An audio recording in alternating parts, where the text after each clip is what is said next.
বেনাপোলের পুটখালী গ্রামে গরুর খামারের পাশাপাশি উটের খামার গড়ে তুলেছেন এক উদ্যোক্তা। বর্তমানে তার খামারে রয়েছে ৮টি উট। ঈদে তিনি এক উট বিক্রি করতে চান ৩০ লাখ টাকায়। এরই মধ্যে দামও উঠেছে ২৬ লাখ টাকা পর্যন্ত। উটের খামার করতে তাকে সহায়তা করেছে প্রাণী সম্পদ বিভাগ। বকুল মাহবুবের তথ্য চিত্র ডেস্ক রিপোর্ট। বেনাপোল থেকে ৮ কিলোমিটার দক্ষিণে ভারত সীমান্ত ঘেঁষা পুটখালী গ্রামের নাসির উদ্দিন শখের বশে গ্রামের পশ্চিম চরে গড়ে তোলেন গরুর খামার। পরে ওই খামারেই আনেন ভারতের রাজস্থান থেকে ৮টি উটের বাচ্চা।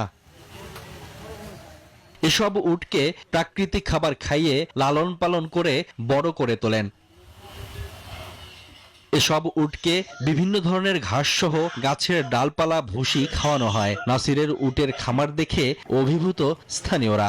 উটের খাদ্য হচ্ছে না তোমার ছোলা, তারপর হচ্ছে না আর রকম হচ্ছে না গমের ভুসির মতন খাদ্য, এই দুইটা খাদ্য দেওয়া হয়। আর এই যে মাঠেতে ঘাস হয়, ঘাস টাস কেটে নিয়ে এসে খাওয়ানি হয়। উট বালির ওপরে থাকে, ওদের ফ্যান ট্যান দেওয়া লাগে না। উট মনে করেন এই সর্বপ্রথম এনেছে, ওই কারণে আমাদের একটু বুঝতে সমস্যা হচ্ছে। এরা তো মরুভূমিতে হয়, তা নাসির কাকা গ্রামে এসে নিয়ে আমাদের খুব আনন্দ হচ্ছে। আমরা উটগুলো প্রায় দেখতে আসি, ভালো লাগে, খুব দেখতে আসি। উট দেখে আমরা সৌদি আরবে, তা আমরা এখন দেখছি পুটখালী গ্রামে প্রতিদিন দেখছি। উদ্যোক্তা নাসিরকে সব ধরনের সহযোগিতা করছেন প্রাণী সম্পদ কর্মকর্তারা।